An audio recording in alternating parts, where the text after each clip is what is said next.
6 rules to get Facebook engagement. Now, have you been trying to get engagement on your Facebook post and just aren't successful? Well, in this video I'm going to show you the 6 rules that you need to follow to get engagement, and we're starting right now.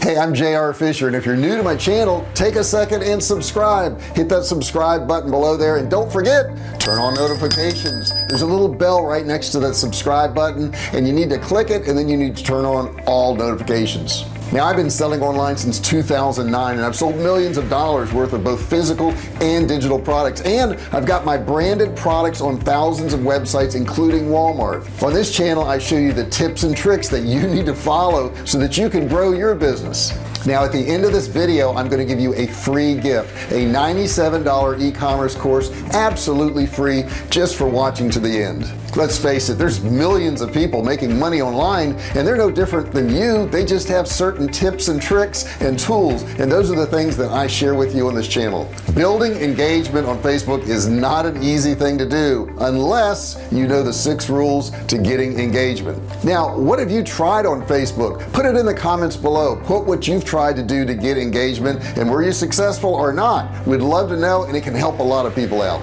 Hey, social media is a great way to grow your business, but if you don't have a lot of following, it's kind of tough to get interaction. The question is, what do you do to get the ball rolling so that you can get followers and get that interaction? Now, here's the truth. Facebook is constantly changing their algorithm, so you really got to stay on top of this stuff, but there are some basic rules that haven't changed and will always be there, and if you follow those rules, you'll do pretty good. Number 1 rule is, well, quite simply, get started. You got to get started. So many people worry about getting started and having the right camera and having the right lighting or having the right thing to say, but bottom line is you just got to get started, because that's where most people get tripped up. They get all inside their own head, they try to make everything perfect, and they just keep waiting, and that waiting is costing you money. Every single day that you wait at this point forward is going to cost you money. So don't worry about being embarrassed. Don't worry about somebody making fun of you. It's going to happen anyhow, so you're never going to avoid that anyhow. But the point is, you need to get started, and if you get started, the more things you do, the more things you post, the better you're going to get at it, and you'll just simply grow from that point forward. I mean, that's the number 1 step. You got to get started. Number 2 is picking a niche. Now, I can't overemphasize this enough. You really have to have a niche that is something that people are interested in. If you pick something that people don't have much interest in, you're not going to do well. It's like there's certain ones that are always popular. Health is always popular. People are always interested in that. They're always interested in fitness. Fitness is a big one. They're always interested in relationships. They're always interested in love and security. So all these things are always going to be there. Now, if you don't necessarily operate right within one of those niches, you can kind of weave some of those things into your niche. Now, we sell survival food, and we kind of interweave that security thing into it. Sure, we sell survival food, but you know, to make your family secure and to make your family safe, you got to have it. So that's something that we kind of weave into all of our advertising and all of our posts.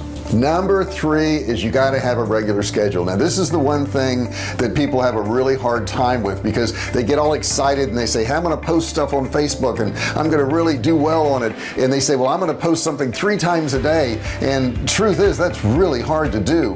You do a whole lot better off to post less often but on a more regular basis. And here's what I mean by that. If you've got 3 pieces of content and you want to post them in a week, start off with 1 piece a week. Just 1 piece a week. If you do that and you can consistently do that for a couple months, then you can move up to 2 pieces a week or 3 pieces a week. Sure, the more you put out there, the better off you are, but you know, when you're posting on Facebook, people look at it on a scheduled basis. So if they're used to seeing a post from you every single day and you do that for 2 weeks, they're going to get excited, and every day they're going to be checking. But after a couple weeks, if it just goes away, they're going to stop following you. They're going to stop looking for those posts, and they're going to move on to somebody else, because it's not like they just sit back and don't watch anything. It's similar to watching a TV show on TV. You know, if you have that show and it's there every week and you watch it every Thursday at 7 p.m., you get used to it. But if one week it was gone and then the next week it was gone, you'd think, well, I guess that show's gone. I'm going to move on. I'm going to find something else to do at Thursday at 7 p.m. So this consistency of having a schedule is far more important than you putting out a lot of content. It's very, very hard to put out a lot of content. I know I do YouTube videos and we schedule 5 a week, and that's a lot. And to do that, what I have to do is I have to spend one whole day where I film a lot of videos and get those videos ready, and that's a big time commitment. So keep in mind, when you're thinking about this social media and you're thinking about this posting, it's going to take up a lot of your time. So make sure you have that time allotted and that you stick with it and you stick on a schedule.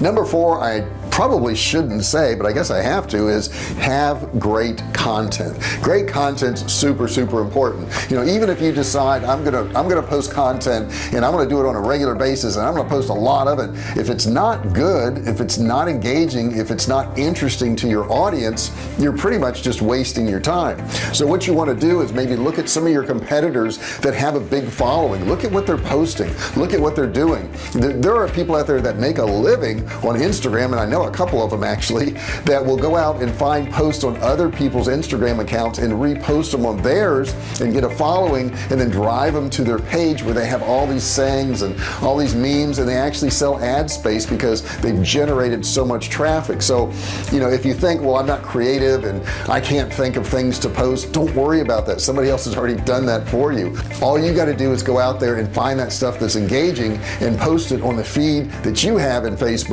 and your audience will build, because those things are already proven. Those are things that people have already engaged with. They're already proven items, and you can repurpose them on your Facebook page. Number 5 is start a Facebook group. And a lot of people get this confused. They think a page is a group, and it's not. They're two separate things. A group normally is people who have an interest around a particular subject. So to give you an example, for our company, we sell survival food, and if we had a page, you know, it would say Survival K Food page, and people would like it and they would know that's the business, and they would know we sell from that page. Now if we did a group, we would not do Survival K Food group. That wouldn't make any sense. What we would do is we would have a survival group, and in that survival group we could discuss things like protecting your family and having a water supply, and you know, how to survive in the woods, and how to cook without matches, and all those good things.